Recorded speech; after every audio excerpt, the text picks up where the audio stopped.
Nina wasalimu wapenzi watazamaji wa hichi kituo popote mlipo, hamjambo. Karibu sana ili niweze kuwapasha yale yote ambayo yametendeka. Mimi ni mtangazaji wako Bwana Ezra. Kitu ambacho nakuomba tafadhali ni kimoja au viwili: usikilivu mwema na uweze kujiunga kwa hichi kituo kwa kupiga subscription. Vile usambaze kanda zetu, usambaze linki ya kanda zetu kuelekea kwa vikundi viwili vitatu.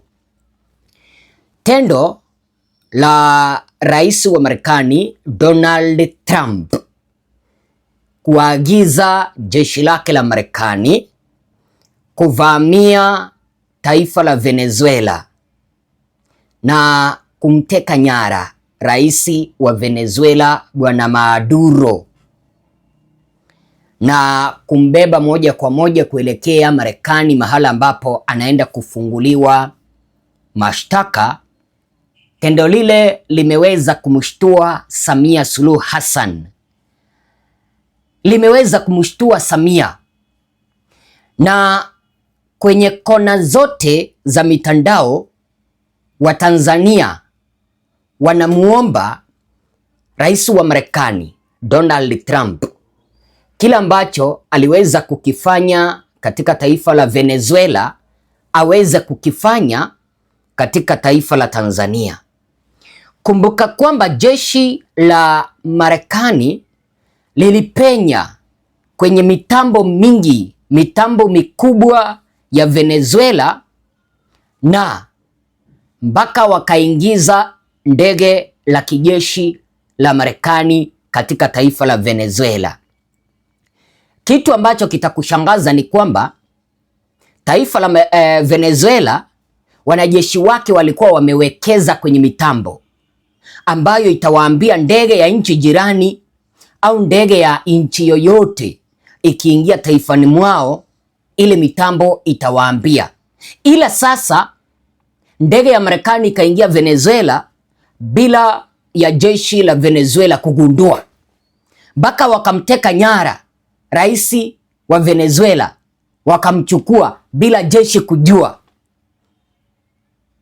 Sasa Samia ameambia jeshi la Tanzania JWTZ kuweza kuuza imani kwa wananchi wa Tanzania kwamba wanajeshi wa Tanzania wako na uwezo wa kukabiliana na jeshi la Marekani, kwa sababu maneno ambayo yanachapishwa kwenye mitandao ya kijamii ya jeshi la Tanzania yatakushangaza. Na maneno haya yameweza kutokea, ama taarifa hizi zinazidi kuchapishwa baada ya jeshi la Marekani kumteka nyara bwana Maduro, Nicolas Maduro, rais wa Venezuela. Kitu ambacho kimeweza kunishangaza, naona huyu rais wa Venezuela mwenye alikamatwa tayari, sasa hivi kuna rais mwenye amechaguliwa Venezuela, yule ambaye alikuwa ni makamu wa rais ndiye ameweza kuteuliwa kuwa rais eti ashikilie kwa sasa. Lakini Marekani walisema kwamba wao ndio wataongoza Venezuela mpaka siku ambayo wataamua kuchagua rais mpya. Sijui kama unanielewa mpaka hapo. Sasa tendo hilo la rais wa Venezuela kutekwa nyara kutoka kwa taifa lake limeweza kumshtua Samia, na ameambia jeshi la Tanzania kuchapisha kwenye mitandao yao ya kijamii kwamba wako na uwezo wa kukabiliana na jeshi la Marekani. Kwa wale watu ambao mnajua siasa na taarifa za kidunia, mnaweza mkalinganisha taarifa ambazo zinachapishwa na ukurasa wa jeshi na hizi taarifa ambazo zimetendeka Venezuela zikihusisha wanajeshi wa Marekani. Sasa hebu jiulize, jeshi la Tanzania JWTZ likichapisha kwamba wako na uwezo wa kukabiliana na wao, sasa utajiuliza akina nani? Na utajua kwamba wanamaanisha majeshi ya Marekani. eti kwamba wamejiandaa, hakuna baya ambalo linaweza likamtendekea Samia.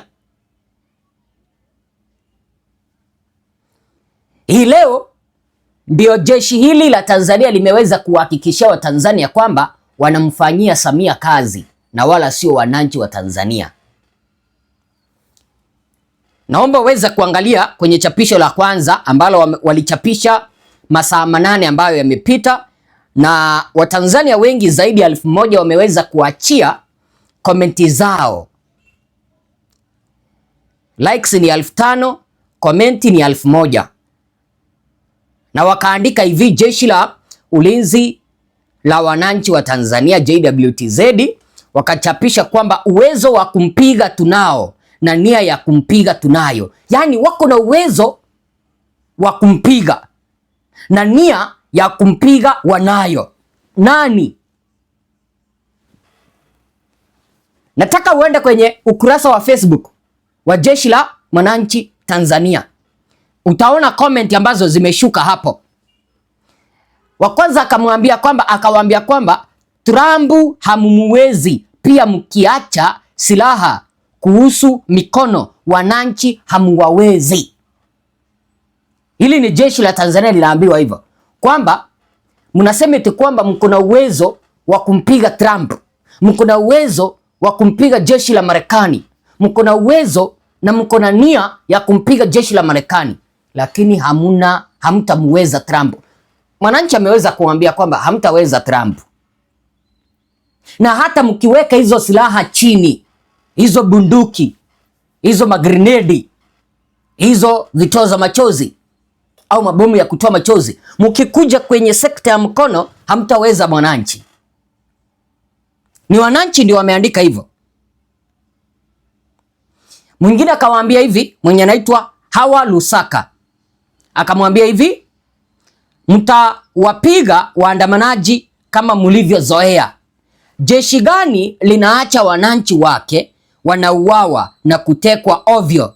Lipo kimya tu. Jeshi gani linathamini pesa kuliko raia? Limejishushia tu hadhi, hatuliamini tena. Huyo ni mwingine amewaambia.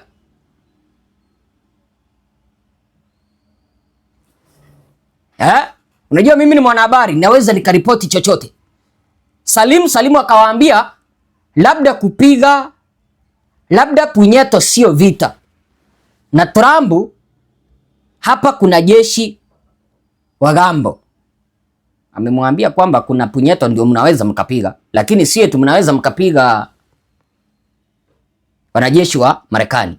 Najua mimi ni mwanahabari, niko na uwezo wa kuripoti chochote, ili mradi tu uweze kuelewa. Chapisho la pili wakachapisha hivi: we are better than them. Yani wao jeshi la Tanzania wako vizuri kuliko hata wa Marekani. Alafu sasa wakachapisha picha hapo wakiwa na bunduki. Alafu mmoja akakuja akamuuliza who and who is them, Suluhu ama Amerika? Akamwambia hivi, hamwezi mkaweza Marekani kabisa. Hamwezi mkaweza Marekani kabisa. Hamwezi. Alafu chapisho la tatu wakasema kwamba jeshi la ulinzi la wananchi la Tanzania linaendelea kujisatiti dhidi ya majanga yanayoikumba dunia kwa hivi sasa, ikiwemo ugaidi, uharamia na maafa mengine. Yaani hawajasema tu kwamba majanga ambayo yanakumba Tanzania, wamesema kwamba majanga ambayo yanaikumba dunia. Kwani jeshi la JWTZ lilikula kiapo liende kulinda dunia? Au walikula kiapo kwenda kulinda Tanzania? Au walikula kiapo kulinda wananchi? Ukiangalia kwenye hilo ama kwenye hilo jina la jeshi la mwananchi, kuna wananchi hapo wanapaswa kuwalinda, lakini wameacha kulinda wananchi, wameenda kulinda dunia. Mwananchi akakuja akawaambia hivi, hili ni jeshi la kupambana na wahaini na kulinda CCM. Mwingine akamwambia kama mlikuja mtaani mkashindwa kutumia mbinu za kijeshi kutuliza vurugu bila kuwaua raia, mkaamua kupiga za vichwa, bado mnajiita jeshi la Tanzania na ulinzi, mko sawa sawa kweli? Suni Mmarekani anakuja amumtoe Samia madarakani. Yaani nimekueleza kwamba hizi taarifa ambazo zinazidi kutolewa na jeshi hili la mwananchi Tanzania, inaonekana kwamba wameweza kusukumwa na kiongozi fulani kwenye hii serikali ya Samia, ikiwemo Samia mwenyewe, kwamba wachapishe hizi taarifa kuwaambia wananchi kwamba hata wao wako na uwezo kumzidi Mmarekani. Kwa nini? Baada ya wananchi wa Tanzania kusema kwamba Trump, tafadhali Trump, rais wa Marekani, njoo ukamchukue Samia kwa sababu ni muuaji. Njoo ukamchukue Samia kwa sababu amewatesa wa Tanzania. Sasa amewasukuma wanajeshi wa Tanzania waseme kwamba wako na uwezo wa kukabiliana na Marekani, wasimchukue Samia. Wako na uwezo wa kumlinda Samia asichukuliwe na Marekani. Hii leo ndio nimeweza kugundua kwamba hili jeshi la JWTZ sio jeshi la mwananchi, bali ni jeshi la Samia. Linatumika. Mbona mambo yanatokea ulimwenguni, alafu mara wanaanza kusema kwamba wanajiandaa kulinda sijui ni majanga ulimwengu mzima, mara sijui wamejiandaa, wao ni wazuri kuzidi wale wa Marekani. Wa Marekani wako na silaha, wa Marekani wako na ujuzi. Hebu si ujiulize waliingiaje Venezuela ambayo ipo na vifaa, wako na zana, wako na mitambo ya kisasa, waliingiaje pale? Kwa hivyo iwapo kuna jeshi ambalo linaniangalia hapa la Tanzania, muache kutumika, muwalinde wananchi. Sio eti kwamba mnasukumwa muweze kutoa vijitaarifa na nyinyi mnatoa. Eti sasa nyinyi mko na nguvu kuzidi wale wa Marekani. Mnaweza mkaambia nini hii serikali ya Samia? Wapenzi watazamaji, ninarudi na mengi zaidi. Tafadhali piga subscription, sambaza kanda zetu kuelekea kwa vikundi vingi. Mimi ni mtangazaji wako Bwana Ezra.